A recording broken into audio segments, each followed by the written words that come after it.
One of the most common problems in golf is rushing the downswing. You get to the top of the swing, you feel like you got to go at it 100 miles an hour.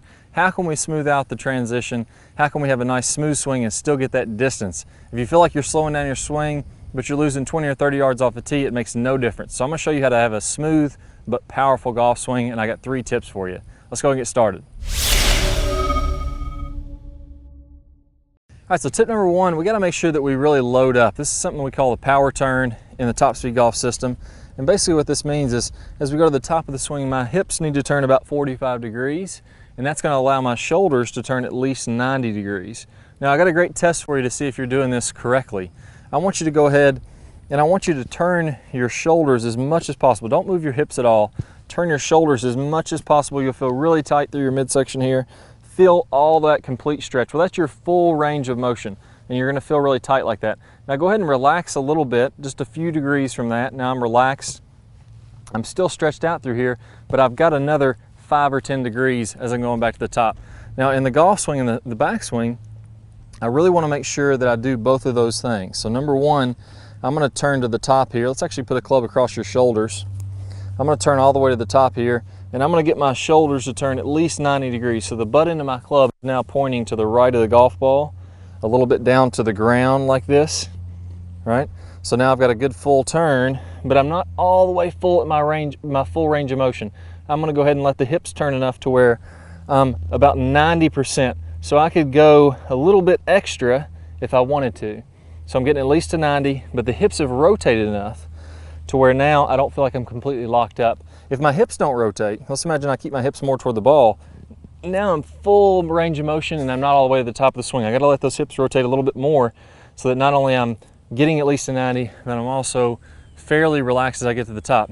The reason for this is, as you start your downswing, we're actually going to get the hips to start to lead the way a little bit. They're going to start the transition. They're going to get things going. And if I'm fully locked up as I get to the top, I'm not going to have that extra forgiveness to build even more power in the downswing. So when we do that, when we get that good hip and shoulder rotation, what that does is it allows you to get a good full swing in the backswing. So imagine I'm getting a very long arc, a big path going in the backswing, and now I have a lot of room to accelerate as I'm starting the downswing.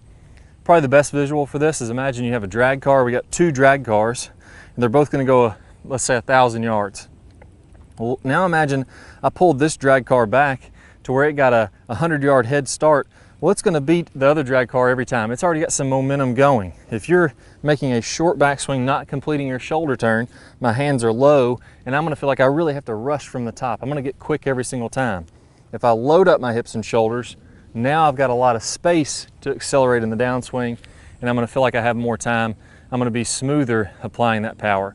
So check 2 things for me. Number 1, are my hips and shoulders turning 45 with the hips, at least 90 with the shoulders, a little bit more is extra? And have I turned the hips enough to where I still feel like I have a little bit of play between the upper and lower body? That's going to allow me to get this good full turn, but still feel nice and relaxed as I'm doing that. You'll feel a little tight, but you don't want to be 100% locked. Now, the second part of this is I don't want to have my body firing from the top right away. I want to make sure that the very first move as I start my downswing, I'm allowing this club to shallow a little bit, and I'm kind of moving into the ground. So here's at the top, here's my backswing plane. As I start down, I'm going to have a little bit of a shallowing of this club, and my left wrist is going to be starting to bow out like that. So I'm starting to close the club face also. When I do this, it looks something like this. There's that shallowing and bowing of the club. Now I got a position where I have a lot of lag. I'm kind of feeling like I'm bending it down into the ground, and then I'm going to whip that on through contact, release all that into what I call my straight line release in the Top Speed Golf system. So we want to make sure that we're nice and soft as we start down and allow that club to shallow a bit, and that's going to get us in a position to where we can really whip that club on through, and it's going to be on the plane that we're going to have coming into the downswing. A good way to visualize this, videotape yourself from down the line, and your club should be tracing down your right forearm if you're looking from the down the line perspective. So I'm not making a swing here, so I can't get it exactly correct, but that's about where I want to be coming down my forearm. And that's going to allow me to really get that club in a position where I can whip it through contact.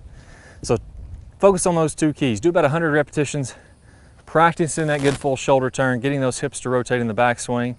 Number two, I'm going to let that club shallow out. My left wrist is going to be starting to bow at this point. Right wrist is cupping back. And now I'm in a position to where now I can really turn on the power in the second half of the swing. I can still have power but be smooth at the same time. Let's go ahead and try that out. Good full shoulder turn. As I shallow this club out, you're going to see it looks like it's got quite a bit of lag in there too, which is an added bonus. Let's give it a whirl. There we go, I got good power with that one. Didn't feel like I had to rush the swing at all, nice and smooth. And you're gonna get some good distance. Try out those keys, you guys are gonna be feeling better over top of the ball. Hey guys, hope you enjoyed the video. I got a great bonus for you. We all want lag, and I got a bonus video that's gonna play a preview here in a second. If you wanna watch that full lag video, it's one of my #1 lag drills. It's gonna help you to get more lag and more speed right away. Go ahead and click the link that pops up on your screen if you're on a desktop or your computer. If you're on a phone or a tablet, go ahead and click the iCard that pops up on your screen. You'll get instant access to that. Plus, you're gonna get 5 bonus videos from my Top Speed Golf system. You're gonna get instant access to those too. So good luck to you guys. I'll see you guys soon. Remember to subscribe also. Click that thumbs up, that really helps us out.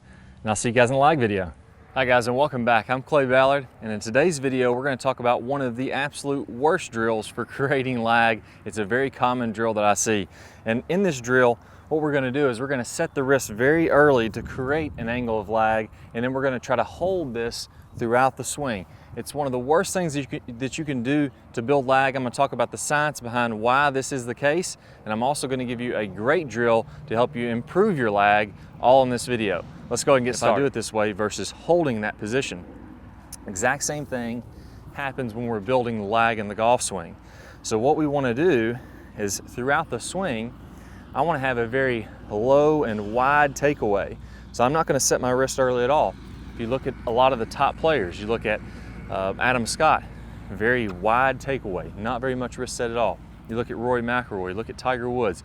All these players are using a wide takeaway and not getting very much wrist set, so that later in the swing, as we start down, we can increase this wrist set, and we're really only gonna max out this angle of lag for a split second in the downswing. Okay, so a 3-step drill here. Now, as we get started with this, I want to remind you that the fulcrum in this golf club for getting a massive amount of lag is right at the end of the golf club. This is where I want my hinge point to be.